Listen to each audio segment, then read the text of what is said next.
प्यारे भक्तों, सनातन धर्म में भगवान गणेश को विघ्नहर्ता और बुद्धि प्रदाता के रूप में पूजनीय माना गया है। हर शुभ कार्य से पहले उनकी आराधना करने का विधान है ताकि कार्य में आने वाली सभी बाधाएं दूर हो जाएं। यह एक शक्तिशाली बीज मंत्र है जो भगवान गणेश जी की कृपा प्राप्त करने के लिए उच्चारित किया जाता है।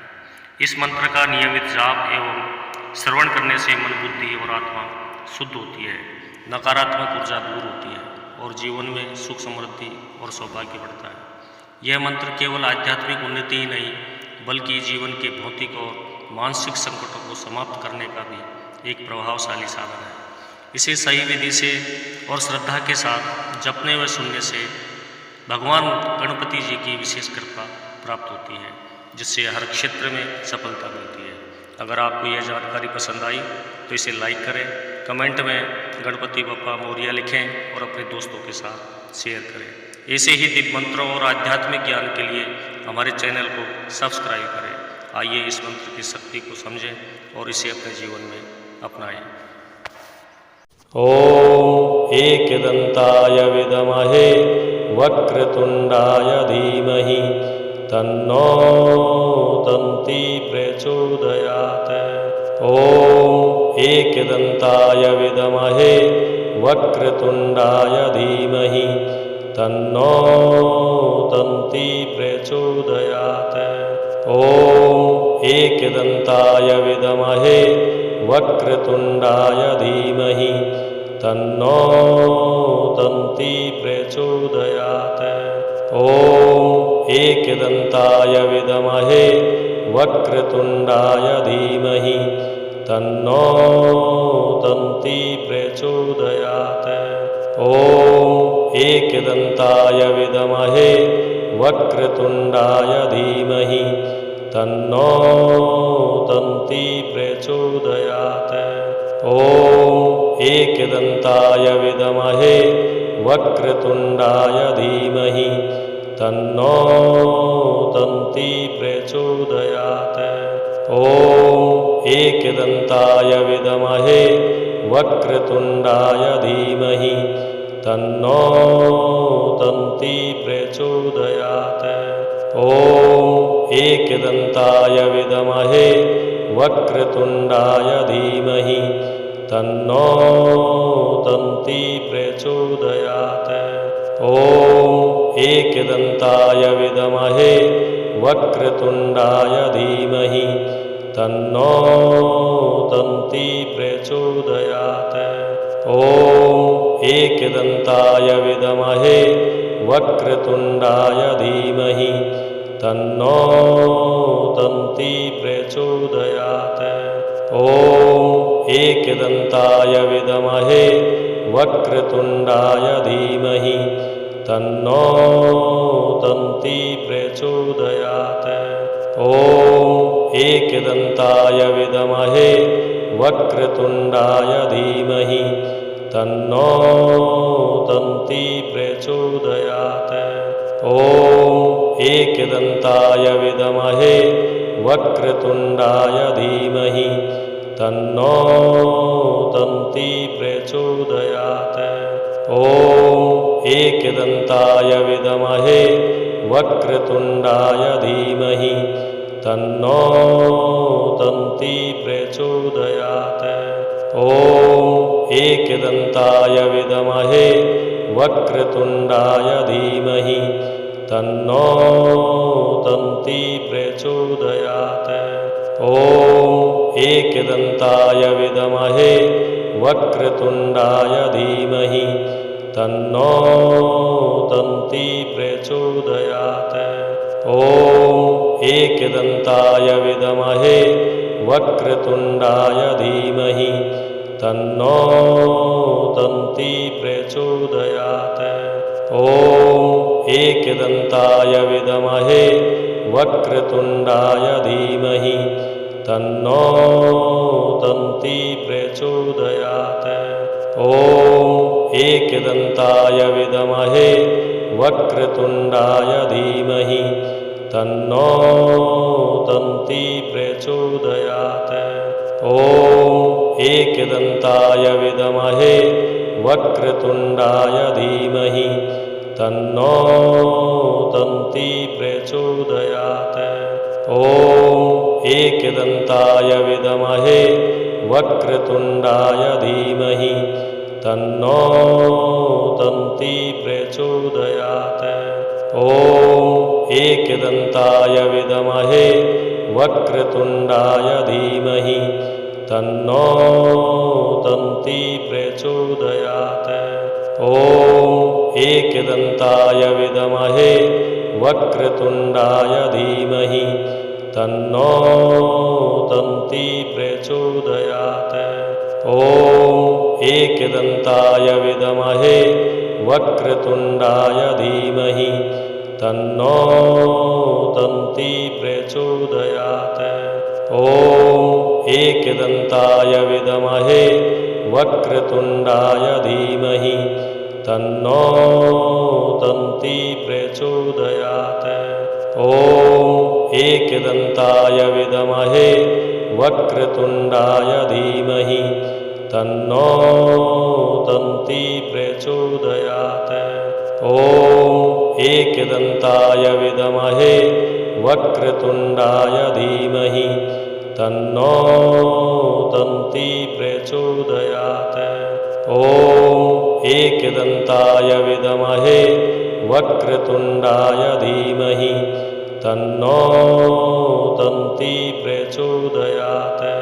ॐ एकदन्ताय विद्महे वक्रतुण्डाय धीमहि तन्नो दन्ती प्रचोदयात्। ॐ एकदन्ताय विद्महे वक्रतुण्डाय धीमहि तन्नो दन्ती प्रचोदयात्। ॐ एकदन्ताय विद्महे वक्रतुण्डाय धीमहि तन्नो दन्ती प्रचोदयात्। ॐ एकदन्ताय विद्महे वक्रतुण्डाय धीमहि तन्नो दन्ती प्रचोदयात्। ॐ एकदन्ताय विद्महे वक्रतुण्डाय धीमहि तन्नो दन्ती प्रचोदयात्। ॐ एकदन्ताय विद्महे वक्रतुण्डाय धीमहि तन्नो दन्ती प्रचोदयात्।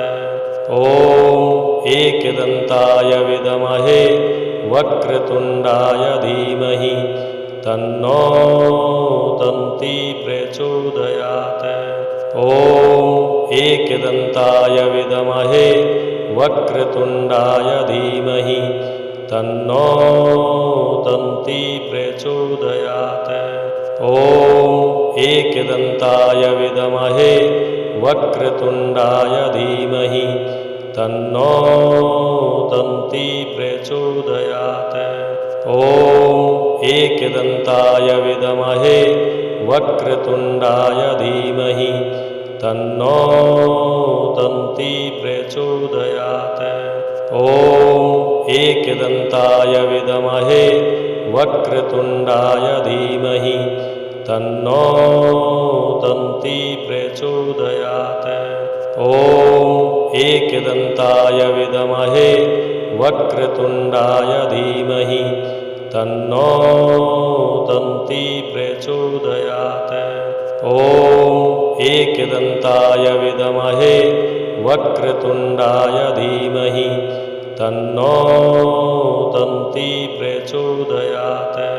ॐ एकदन्ताय विद्महे वक्रतुण्डाय धीमहि तन्नो दन्ती प्रचोदयात्। ॐ एकदन्ताय विद्महे वक्रतुण्डाय धीमहि तन्नो दन्ती प्रचोदयात्। ॐ एकदन्ताय विद्महे वक्रतुण्डाय धीमहि तन्नो दन्ती प्रचोदयात्। ॐ एकदन्ताय विद्महे वक्रतुण्डाय धीमहि तन्नो दन्ती प्रचोदयात्। ॐ एकदन्ताय विद्महे वक्रतुण्डाय धीमहि तन्नो दन्ती प्रचोदयात्। ॐ एकदन्ताय विद्महे वक्रतुण्डाय धीमहि तन्नो दन्ती प्रचोदयात्। ॐ एकदन्ताय विद्महे वक्रतुण्डाय धीमहि तन्नो दन्ती प्रचोदयात्। ॐ एकदन्ताय विद्महे वक्रतुण्डाय धीमहि तन्नो दन्ती प्रचोदयात्। ॐ एकदन्ताय विद्महे वक्रतुण्डाय धीमहि तन्नो दन्ती प्रचोदयात्। ॐ एकदन्ताय विद्महे वक्रतुण्डाय धीमहि तन्नो दन्ती प्रचोदयात्। ॐ एकदन्ताय विद्महे वक्रतुण्डाय धीमहि तन्नो दन्ती प्रचोदयात्। ॐ एकदन्ताय विद्महे वक्रतुण्डाय धीमहि तन्नो दन्ती प्रचोदयात्। ॐ एकदन्ताय विद्महे वक्रतुण्डाय धीमहि तन्नो दन्ती प्रचोदयात्। ॐ एकदन्ताय विद्महे वक्रतुण्डाय धीमहि तन्नो दन्ती प्रचोदयात्। ॐ एकदन्ताय विद्महे वक्रतुण्डाय धीमहि तन्नो दन्ती प्रचोदयात्। ॐ एकदन्ताय विद्महे वक्रतुण्डाय धीमहि तन्नो दन्ती प्रचोदयात्। ॐ एकदन्ताय विद्महे वक्रतुण्डाय धीमहि तन्नो दन्ती प्रचोदयात्।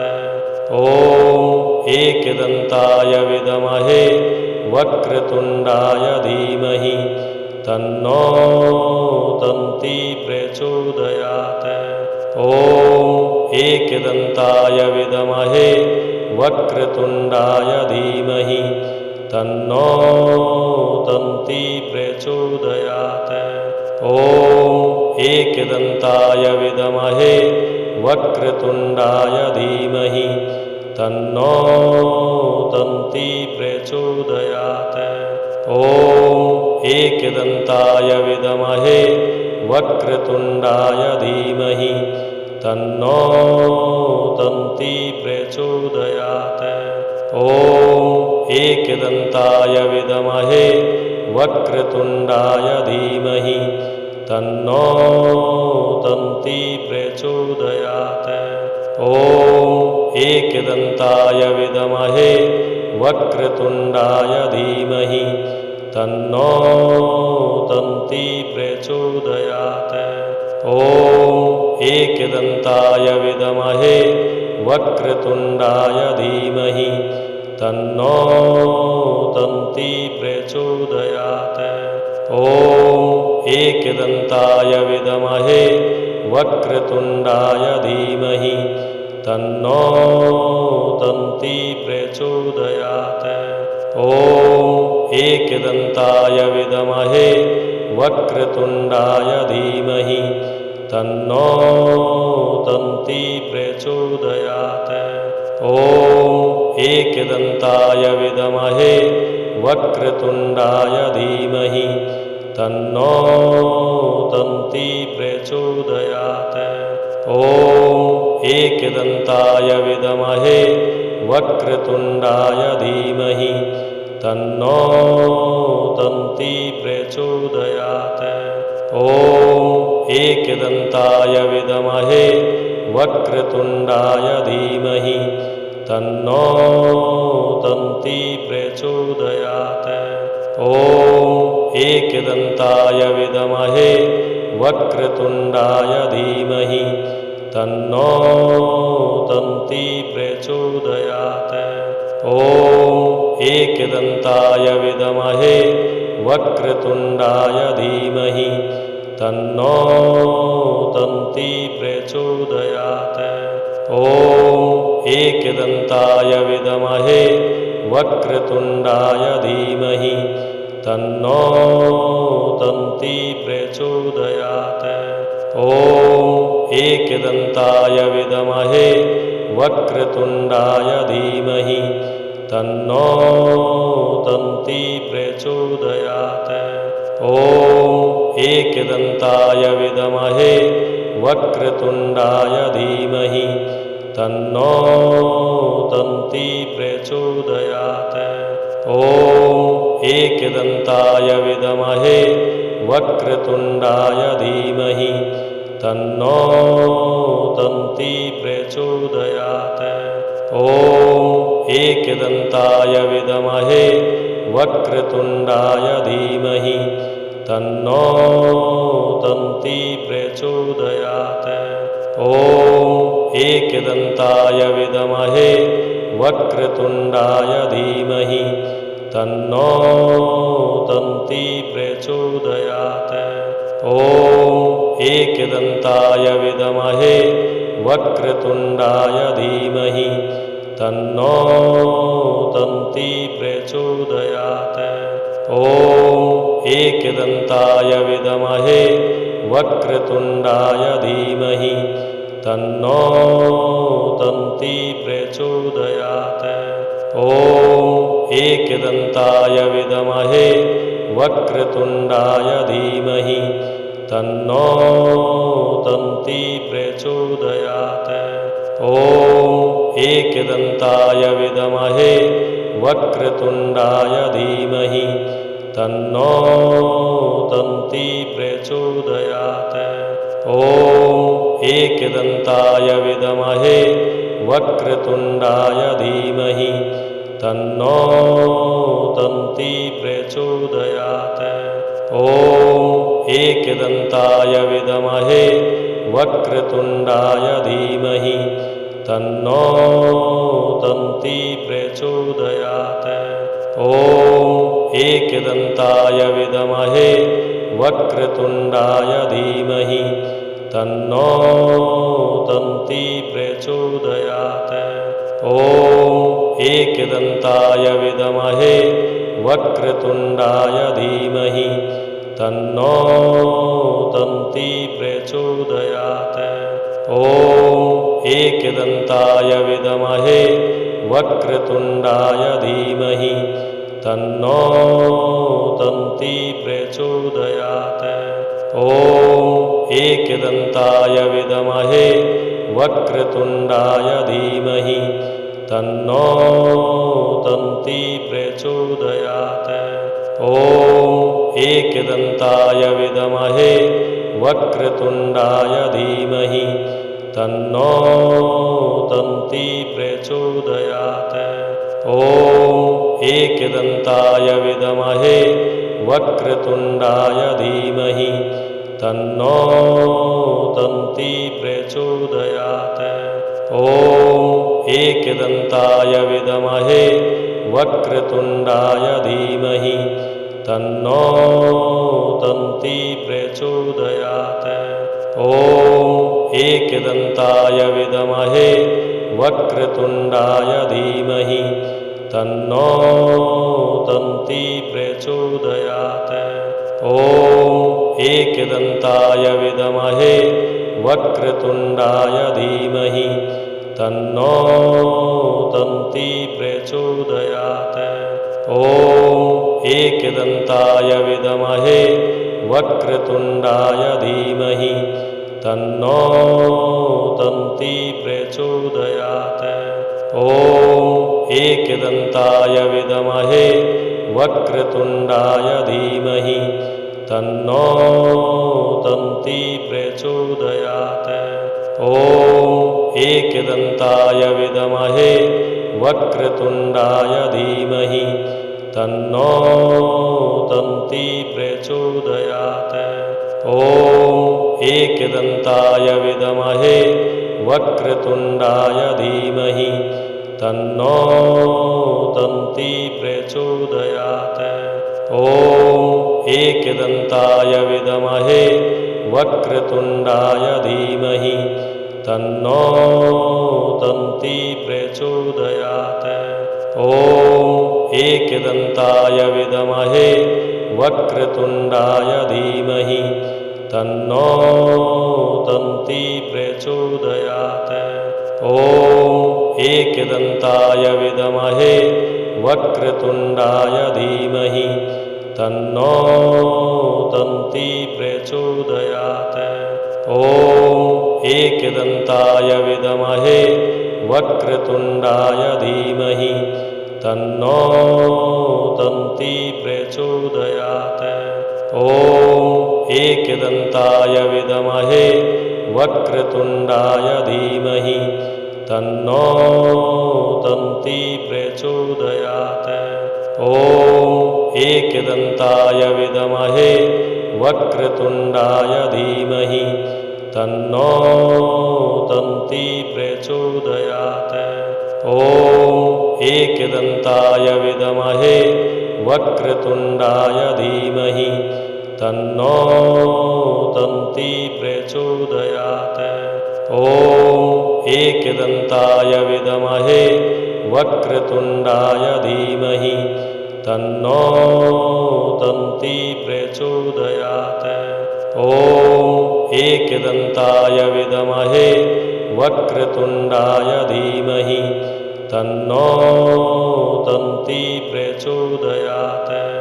ॐ एकदन्ताय विद्महे वक्रतुण्डाय धीमहि तन्नो दन्ती प्रचोदयात्।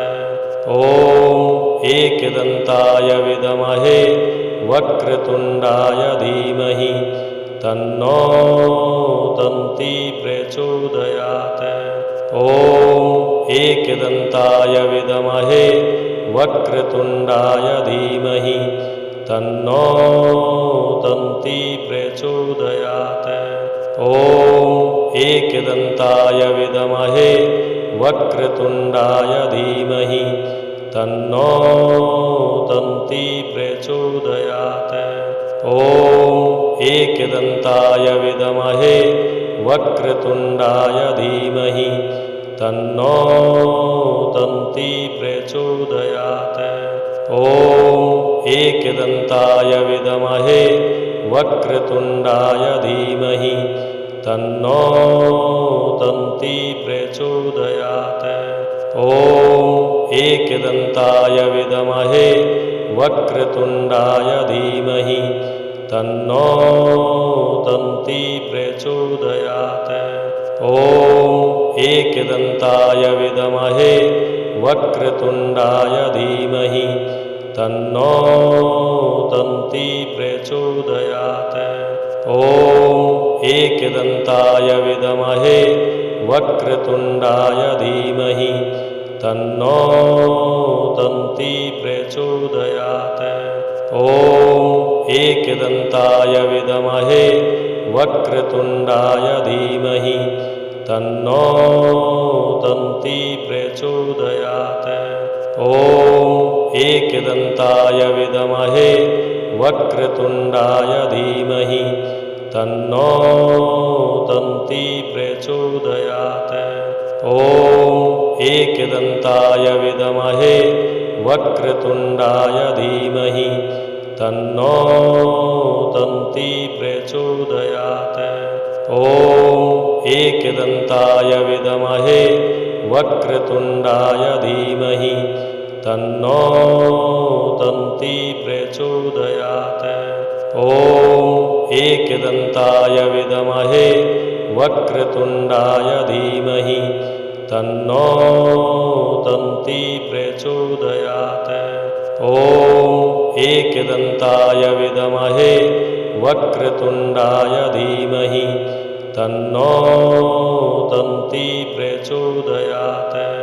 ॐ एकदन्ताय विद्महे वक्रतुण्डाय धीमहि तन्नो दन्ती प्रचोदयात्।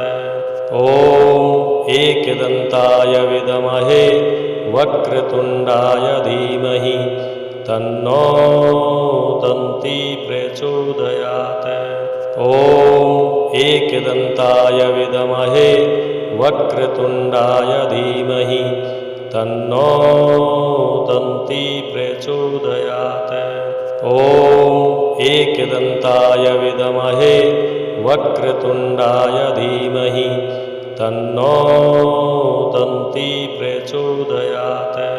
ॐ एकदन्ताय विद्महे वक्रतुण्डाय धीमहि तन्नो दन्ती प्रचोदयात्। ॐ एकदन्ताय विद्महे वक्रतुण्डाय धीमहि तन्नो दन्ती प्रचोदयात्। ॐ एकदन्ताय विद्महे वक्रतुण्डाय धीमहि तन्नो दन्ती प्रचोदयात्। ॐ एकदन्ताय विद्महे वक्रतुण्डाय धीमहि तन्नो दन्ती प्रचोदयात्। ॐ एकदन्ताय विद्महे वक्रतुण्डाय धीमहि तन्नो दन्ती प्रचोदयात्। ॐ एकदन्ताय विद्महे वक्रतुण्डाय धीमहि तन्नो दन्ती प्रचोदयात्। ॐ एकदन्ताय विद्महे वक्रतुण्डाय धीमहि तन्नो दन्ती प्रचोदयात्। ॐ एकदन्ताय विद्महे वक्रतुण्डाय धीमहि तन्नो दन्ती प्रचोदयात्। ॐ एकदन्ताय विद्महे वक्रतुण्डाय धीमहि तन्नो दन्ती प्रचोदयात्। ॐ एकदन्ताय विद्महे वक्रतुण्डाय धीमहि तन्नो दन्ती प्रचोदयात्। ॐ एकदन्ताय विद्महे वक्रतुण्डाय धीमहि तन्नो दन्ती प्रचोदयात्। ॐ एकदन्ताय विद्महे वक्रतुण्डाय धीमहि तन्नो दन्ती प्रचोदयात्। ॐ एकदन्ताय विद्महे वक्रतुण्डाय धीमहि तन्नो दन्ती प्रचोदयात्। ॐ एकदन्ताय विद्महे वक्रतुण्डाय धीमहि तन्नो दन्ती प्रचोदयात्। ॐ एकदन्ताय विद्महे वक्रतुण्डाय धीमहि तन्नो दन्ती प्रचोदयात्। ॐ एकदन्ताय विद्महे वक्रतुण्डाय धीमहि तन्नो दन्ती प्रचोदयात्। ॐ एकदन्ताय विद्महे वक्रतुण्डाय धीमहि तन्नो दन्ती प्रचोदयात्। ॐ एकदन्ताय विद्महे वक्रतुण्डाय धीमहि तन्नो दन्ती प्रचोदयात्। ॐ एकदन्ताय विद्महे वक्रतुण्डाय धीमहि तन्नो दन्ती प्रचोदयात्। ॐ एकदन्ताय विद्महे वक्रतुण्डाय धीमहि तन्नो दन्ती प्रचोदयात्।